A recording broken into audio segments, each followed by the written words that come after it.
Firstly, can I thank the Economic Times for the invitation to be here today and to hear the magnificent contributions of my fellow panel speakers. I never cease to be amazed by the skill, the intellect and the breadth of knowledge of those running public services in India, and I pay credit to you all. Can I say I'm particularly pleased to be here today talking about digital governance and not yesterday's cricket in Nagpur.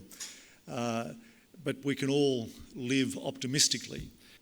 India and Australia have a shared democratic tradition. India, of course, is the world's largest democracy, and Australia has an impressive track record of various democratic innovations, including what was called the secret ballot, which we now all understand as our vote. Our shared democratic heritage is a cornerstone of our strong bilateral relationship. And along with the vast benefits of the democratic system come significant responsibilities of governance, as we've heard here this morning, which is what brings us today to this event, talking about digital government and national governance and the future in the light of the various challenges that technology pose for us. We know that governments face many complex challenges, but be it demographic change, disruptive technologies, health crises, and of course budget constraints. Governments today are required to adapt and act more quickly than ever before. And digital technologies hold the key to helping in that quest. They have the potential to make governments more efficient, more effective, and more transparent. And digital transformation in government has become an imperative of the digital age and the world in which we live. Emerging digital technologies such as cloud, artificial intelligence, as we've heard, blockchain, data analytics offer new ways to meet society's most pressing challenges, such as improving the accessibility and availability of government services online, enabling new ways of working, supporting inclusiveness, and accelerating the decarbonisation to net zero that the world seeks to do. Now, the great Digital India story is known globally.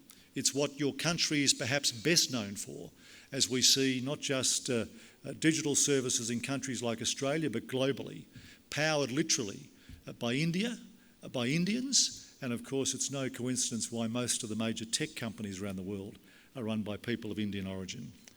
I've been impressed in the 3 years that I've lived in India with India's vision to transform itself into a digitally empowered society and a knowledge economy, and the strides that it has made since that program was first launched by Prime Minister Modi in 2015.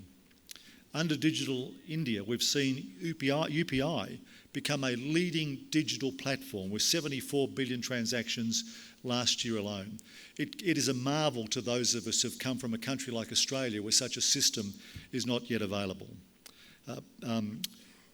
BharatNet is one of the largest rural telecommunications projects in the world. It has the ambition of providing internet connectivity to 250,000 panchayats and has so far delivered on 80% of that target. And DigiLocker stores around 5.6 billion digital documents of more than 147 million users. India's also had great experience with the Cohen portal, an impressive digital governance tool that effectively facilitated billions of COVID vaccinations, including for your speaker here today, who was even reminded when he got back from a trip to Australia that because I was over 60, I was entitled to another booster. We celebrate, as has been said today, India's G20 leadership this year, and Australia welcomes India's strong focus on digital transformation across its G20 agenda, recognising the importance of the G20 economy for recovery, growth and development, and of course in that Indian way, ensuring that the developed countries and the less developed countries have that gap narrowed between us. Australia too has a strong story to tell on tech innovation in governance. We understand that digital government is key to Australia's resilience and its growth, and also its security. Successive Australian governments have shown their commitment to transforming governance, and this is included in a centralised agency to ensure whole of government, or joined up as we say, digital services across all of government. Our digital government strategy sets out Australia's vision to become one of the top 3 digital governments in the world by 2025. We hope to achieve this by making government easy to deal with, fit for the digital age, and informed by users. But what does this look like in action? Well, Australia has a National Digital Commissioner and a commission which implements simpler, more efficient data sharing and release framework. Government, academics and accredited researchers can share data safely and responsibly to achieve better public policy outcomes. We also have an Australian data strategy. The strategy aims to maximise the value from data to grow the economy and ultimately deliver public benefit to all Australians. Our Australian Bureau of Statistics leads the Data Lab project. The multi-agency data integration project brings together individuals' data for the purposes of research by government and academics in a safe and secure environment. It's an analysis solution for high-end users who want to undertake real-time complex analysis of detailed microdata. Use of the ABS Data Lab is growing at about 30% each year. And there are about 400 active projects across government, both Commonwealth, state and Australia's research sector. Like India, Australia has a MyGov portal. India's MyGov portal promotes active participation of Indian citizens in governance and in development. In Australia, MyGov is a simple and secure way for Australians to access government services online in one place. It links a range of important government services and payments. And like India, Australia either benefits or is plagued, depending on your point of view, from having both a federal or a union system, a system of state and of national governments. Many government services are delivered through those state and territory governments.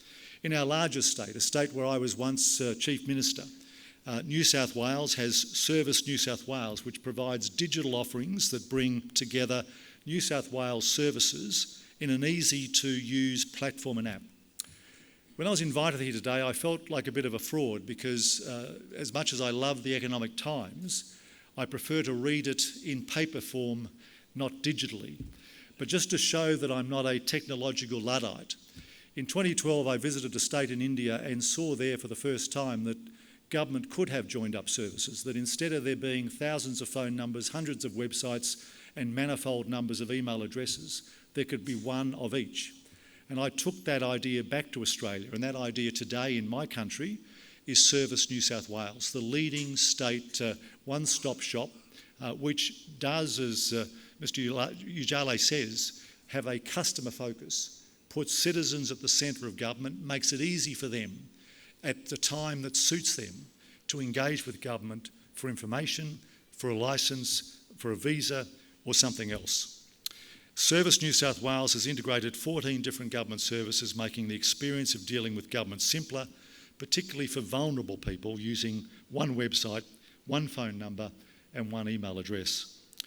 Demonstrating Australia's world-leading status when it comes to digital governance, last year Australia ranked 7th on the United Nations Global E-Government Development Index.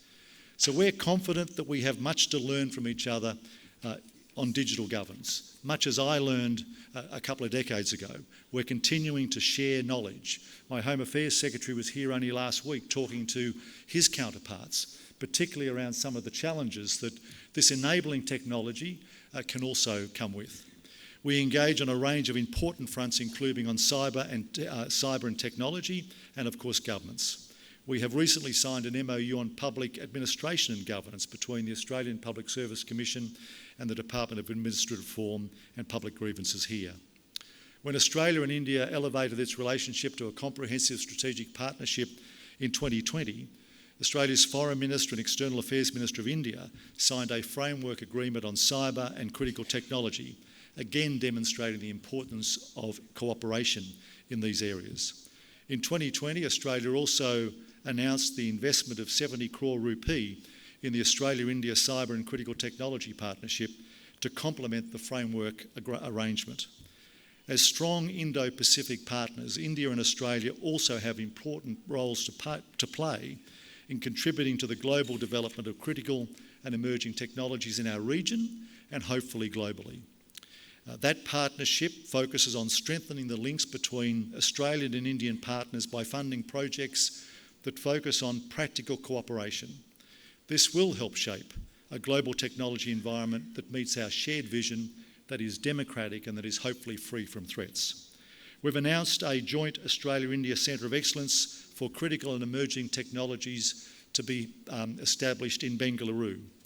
The centre is designed to shape technology governance in support of our shared goal of an open, inclusive and resilient Indo-Pacific region, and enhance the already strong critical tech work between Australia and India. The centre will harness Australian and India critical technology policy expertise from across industry, academia, civil society, thought leaders and government to shape those norms and policy frameworks and standards that this technology requires. Standards that should have a light touch to enable innovation, but should have a heavy touch and a heavy hand when it comes to their misuse. Being located in Bengaluru, the centre will also tap into the deep pools of tech expertise that exists in that area, but also across the whole of India. Secure digital governance tools will benefit both our countries, promoting stability and efficiency for the benefit of the public. I agree with all the commentators today who say this is about citizens. This is about individuals, 1.4 billion across this country, only 25.5 million in my country. But ultimately, what you're doing is providing services to people, giving them a better voice, giving them a better future, and giving them a more secure foundation. I compliment the Economic Times again for today's event. It is important, and it's important that countries like Australia and others who are friends to India, who share the same values, continue to cooperate. Thank you.